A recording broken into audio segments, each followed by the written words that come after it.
It was really sort of a transgression, really, against our moral code, right? They said it was pure love and church kisses. But lingerie, Lexus pics, and hotel weekends tell a different story.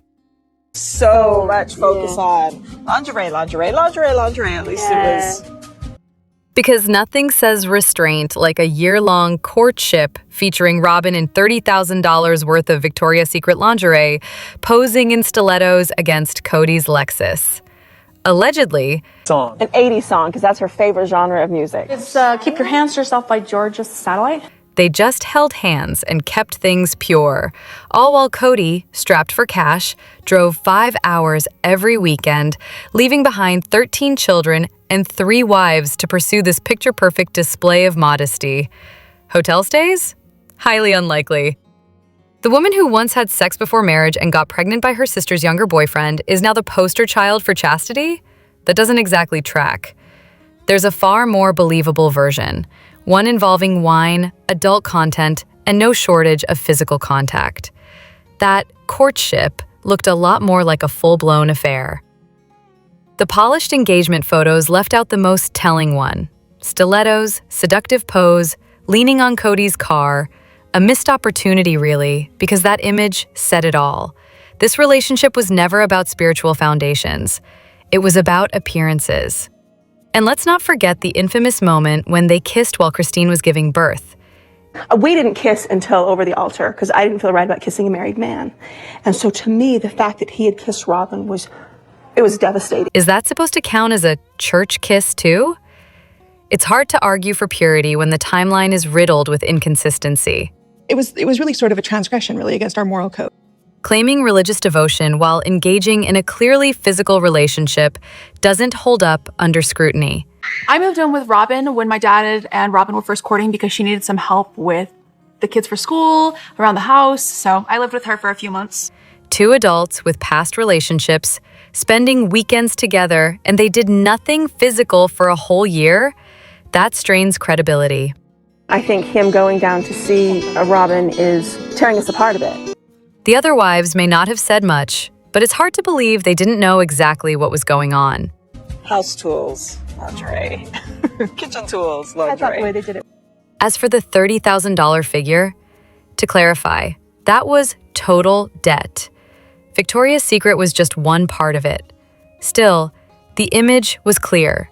The lingerie, the heels, the pretense of modesty, it was all part of a carefully curated act. Are you tired of watching sister wives pretend it's still a functional family drama when it's clearly just a Kody Brown vanity project? It's exhausting at this point. Like, I know in my conversations with Kody, on and off through the years, is leave the past in the past. After everything that's happened, watching Kody and Mary question why Christine and Janelle are still talking about the past is absurd. They're on a reality show. That's the entire premise. Reflecting on the past isn't optional. It's literally what they're there to do. And you fell in love. I fell in love hard. Then there's Kody, dramatically declaring, "I fell in love hard, so hard." Who is he trying to convince? The viewers? His ex-wives? Himself? It comes off more like a performance than a genuine statement. The constant therapy speak doesn't help either. It's not safe for me. And when I say that, make up any bull you want. Every time he says he didn't feel safe, it just sounds like an excuse to avoid real conversations. It's a buzzword shield. What he really means is, I didn't want to deal with conflict. Janelle and I go camping in it. I can remember that Kody was so excited because he got the sports car and it had a back seat. And the 2-seater sports car? What kind of father of many thinks that makes sense? It's not just impractical, it's the embodiment of a midlife crisis. Punishment for Dad and Mary.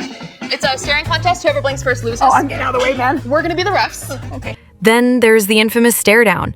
It didn't read as emotional or intense. It read as controlling, even a bit unhinged. Lie. And why is he living in the past? Why is this relevant to anything? I'm going back through all of this. I'm not going to talk about it. That line, coming from both Kody and Mary, is the height of irony. That is the entire point. If you're not going to talk about it, why are you on a show centered around discussing your lives and relationships? You complain about my independence, and I will complain about your selfishness and self-absorption. Mary's continued defense of Kody is particularly grating, still acting neutral on whether he's selfish, as if the audience hasn't been watching his behavior for years. The answer isn't up for debate anymore. It's not an open question. It's a fact supported by years of on-screen evidence. Pretending it's still ambiguous just looks willfully naive. And while she avoids saying too much directly, she's still very much part of the commentary, just filtered through someone else. Letting someone else air the grievances while sitting beside them nodding along doesn't make you neutral. It just makes you passive-aggressive. There's a need for clarity. Either own your perspective or stop pretending you're taking the high road while finding clever ways to skirt around it. This half-in, half-out positioning only highlights the contradictions. Rewatching earlier episodes only confirms what's become painfully obvious. And they go, Kody, do you ever just feel like kind of pulling all that back in, get a little control over those ladies? Kody has always needed to be the center of attention. Even his childhood friends called it out. When he didn't help get boats ready for a family trip, the reaction was typical Kody. He's been self-absorbed from the start. The only mystery left is how anyone found it charming. Have you ever wondered what escaping polygamy actually does to a woman and what real support looks like afterward? The men ruin him. Absolutely ruin him. David shows a remarkable level of empathy for women who have escaped polygamy. His phrasing may not have been perfect, but the core of his message was clear. Polygamy can be deeply damaging to a woman's emotional and spiritual well-being. His insight stands in sharp contrast to Kody, who continues to express confusion about why Janelle and Christine still speak about their past experiences. Unlike Kody, David listens. He shows real patience as Christine processes the emotional and financial abuse she endured for years. It's really good, man. Thanks. Regardless of his political leanings, he clearly supports her in a way she never had before. He's a solid partner, and it's obvious that Christine and her children are better off with him in their lives. It's unfortunate that political beliefs often overshadow personal character. While David's views may not align with everyone's, possibly even leaning into more extreme territory, his actions within his relationship speak louder. Love it. There's a whole new level of being loved that I didn't have before. Compassion, respect, and emotional intelligence are rare, and he brings those to the table. David actually has two sisters who lived polygamy, or they haven't for like 30 years. There's speculation that his understanding might come from personal experience, possibly through a family member who also left a polygamist environment. That could explain his ability to relate and respond with patience instead of judgment. Christine totally just destroyed his past. As for Kody, he isn't truly confused. He knows exactly why his former wives still speak about the past. It reflects poorly on him. Pretending not to understand is easier than taking accountability. His discomfort isn't rooted in confusion. It's rooted in the truth being spoken out loud. Easy, because I've dated a couple ex-polygamous women, and they're... David, in contrast, doesn't need to silence or dismiss the past.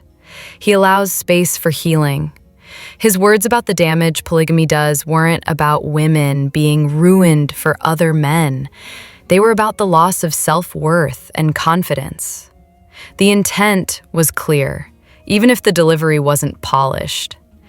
Some personalities are drawn to strong belief systems, whether religious or political, especially after spending years in insular, tightly controlled environments. That kind of mindset doesn't disappear overnight. It shifts, often into something else that offers similar structure and community. It's not surprising, but it is worth recognizing. Kody Brown never wanted to be a father. He just wanted the title. So we've been working out and making some progress, but now I'm kind of excited. We're going to go out for a night on the town, and Cody's going to stay home with the kids. In Sister Wives, Season 3, Episode 10, around the 6-minute, 50-second mark, all 5 adults sit together on the couch. Janelle mentions that the women are going out, leaving Kody at home to watch the kids. His reaction is immediate and telling. A visible lip curl of disgust at the very thought of solo parenting. It's a brief moment, but it says everything. Parenting isn't something he values unless someone else is doing it. I think he caters to Robyn, to Robyn's needs, to Robyn's kids, to whatever Robyn needs. Throughout the series, it becomes clear that he only truly invested time in Robyn's children.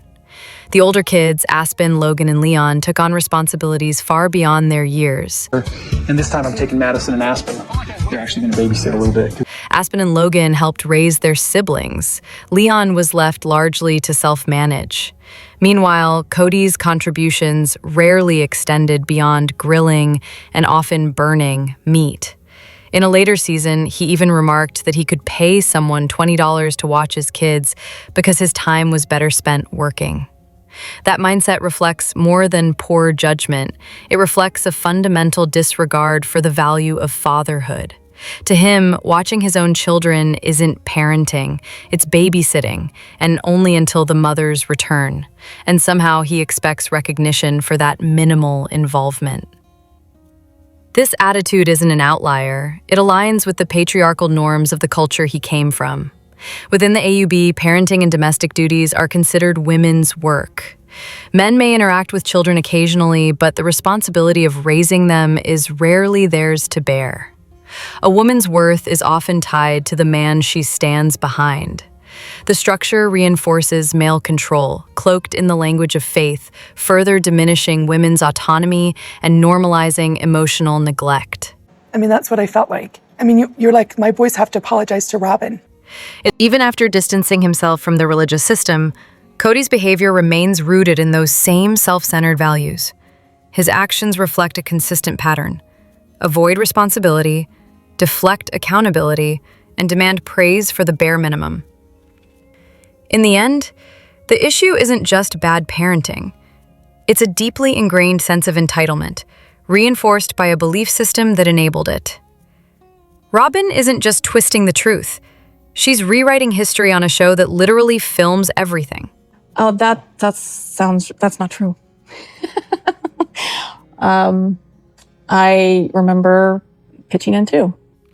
Robyn insists, with a laugh no less, that that's not the truth. That's not what happened. Meanwhile, two other adults, Christine and Janelle, are recounting a completely different version of events. When one person contradicts two others and the cameras were rolling the entire time, the math isn't exactly in her favor. So we'd go camping, and Janelle and I would be sitting there busting our butts. Take the camping trip, for example. It aired in one of the earlier seasons. Robyn was clearly seen lounging and doing her makeup while others were actively working. Yet she later acts as though none of that happened. The discrepancy isn't just suspicious, it's documented. In most reality television, when stories don't match, producers will cut to the footage. It's a simple, effective way to let the audience decide who's telling the truth. But somehow, this footage is often left out when Robyn's narrative is on the line. What's baffling is how frequently she lies about things that are on film. It's like she's forgotten the entire premise of being on a reality show. Gaslighting only works when there isn't literal video proof of what happened, and yet she continues to rewrite history. Yeah, if you want everything to be equal, then go put on some makeup. Hunter is a raging testosterone monster. There's also the moment where Hunter directly called her out, again, caught on camera. You do get the luggage rack. Yep. And then there's the luggage rack incident. When Robyn confirmed that Kody gave it to her, it didn't just seem tone-deaf, it felt like a calculated move to provoke. Christine saw it for what it was, symbolic of a long-standing pattern where Kody prioritizes his own needs, especially when it involves Robyn. And he remembers like waking up to screaming, and his sister and her sister wife, and they were fighting over who got the better stereo. Consider the optics. Kody driving around in a flashy two-seater convertible while his large family traveled in unsafe, worn-down vehicles. That image alone says more than words ever could. It's hard not to wonder if there's some behind-the-scenes agreement protecting Robyn's image. The careful editing, the selective memory, the lack of accountability, it all hints at something curated. But no amount of spin can cover up what's already been shown. No one's buying the rewritten version of events, not when the original is already on tape. Tired of watching Robyn cry her way out of every confrontation? You're not imagining it. Season 19 finally shows who she's really been all along. After nearly 2 decades, Robyn Brown has finally stopped crying long enough to deliver some actual entertainment, albeit unintentionally. You do get the luggage rack. Yep. You get the luggage rack? This is so stupid. Lines like "moo" and "I get the luggage rack" mark a bizarre new chapter in her public persona. Less sobbing martyr, more smug queen of the ashes. It's a pivot, and for once, it's watchable. Listen, y'all. I know exactly where my relationship stands. Like, don't you understand sarcasm? What's striking isn't just the sass, but the sudden emotional composure. The woman who once couldn't answer a single question without tearing up now seems perfectly capable of holding it together, as long as she's on the offensive. That alone speaks volumes. It suggests the emotional displays were more strategic than sincere. And Kody? Feels like there's this huge gulf between Robyn's children and the rest of the children. That they miss Robyn's children. He remains as malleable as ever, consistently prioritizing Robyn's children over his own, a dynamic that continues to reveal where the power in their relationship truly lies.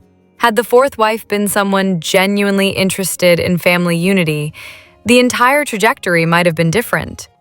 Instead, Robyn's presence accelerated a shift in priorities, with Kody growing more secretive and emotionally distant from his other children. It's almost like I have this paragon of a wife, or you had any kind of a different opinion, even if you expressed it respectfully, you weren't safe. You were a bully.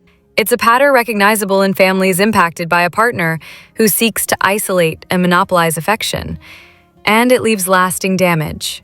Though the crying has subsided, the deception has not. Listen, we didn't want our family to break up. I know. Isn't that obvious? Both Robyn and Kody continue to push a highly curated narrative, one that conveniently erases their own contradictions. Robyn's pointed remarks are less about humor and more about minimizing the very real grievances of Janelle and Christine. Meanwhile, Has it, Robyn has it. Kody says it, Robyn says it. Kody thinks it and feels it, Robyn thinks and feels it. That is not true. Kody fumbles through half-truths to preserve Robyn's carefully constructed image of purity. His refusal to acknowledge the full extent of their pre-marriage intimacy isn't just awkward, it's revealing. The need to maintain a storybook version of events trumps honesty at every turn. This attempt to rebrand their relationship as some grand, chaste love story is increasingly difficult to stomach. The tension between performance and reality is palpable, especially when Robyn cloaks her dismissiveness in sarcasm and Kody shrinks into petulance to appease her. The result is a spectacle of denial, reinforced by theatrical lashes and barely contained contempt.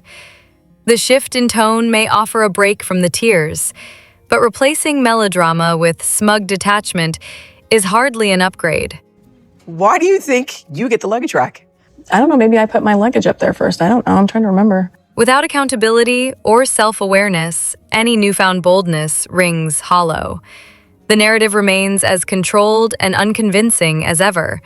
Only now, it's dressed in sarcasm instead of sobs. Unless there's a radical change, the story has little left to offer beyond rehashed delusions and mutual ego-stroking. Still think Kody's the victim in all this? Let's take a closer look at the actual reality of this so-called reality show.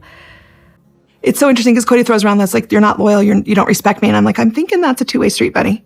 Kody continues to complain, especially in the latest episode, that the original three wives won't stop talking about him and need to move on. But does he really not understand that any clips of them talking about him or Robyn are literally part of the show? That's how this works. It's a show about their lives, and he's a big part of their past. Of course he's going to be mentioned. No one's fixated on him outside of that context. They're living their lives. It's he who still seems convinced he's the center of everyone's attention. Then there's Robyn saying, "I wish they'd stop talking about me." Seriously? That's part of the job. These women have every right to talk about events that affected them, events she helped shape. They lived it too. They're not just allowed to speak about their own experiences, they're expected to. That's literally the format. Pretending to be shocked or hurt by it now just feels disingenuous. They need to move on. They should stop talking about me. They're always talking about Kody. And all the while, those three are sitting on the couch doing the exact same thing, talking about Christine and Janelle. The irony is exhausting. As Christine once said, they've got a na-na-na, I'm better than you attitude. Like they're above criticism simply because they say they are. it's hard not to see the jealousy. Christine basically hit the ball out of the park. She said it like she's been rehearsing it for a couple. Christine is the one who connects with people. She's the one producers approached when the show started, the one viewers rallied around, and the one who carried the show's emotional core for years. Unless someone can actually produce examples of her speaking negatively about the others outside of show-related topics like custody or family events, the accusations hold no water. It's the same dynamic as always. Kody, Robyn, and Meri aligning themselves against Christine and Janelle. The difference now is that Christine and Janelle are thriving. And Kody, he's upset the past is still being discussed, as if he didn't have a leading role in shaping it. Truthfully, he's lucky. His ex-wives have handled things with far more class than he deserves. The things they could say but don't, that speaks volumes. She's not a loyal wife, and I'm probably a husband. I don't care. He, on the other hand, seems perfectly comfortable throwing everyone under the bus the minute it suits him. What a mess. And what a hypocrite.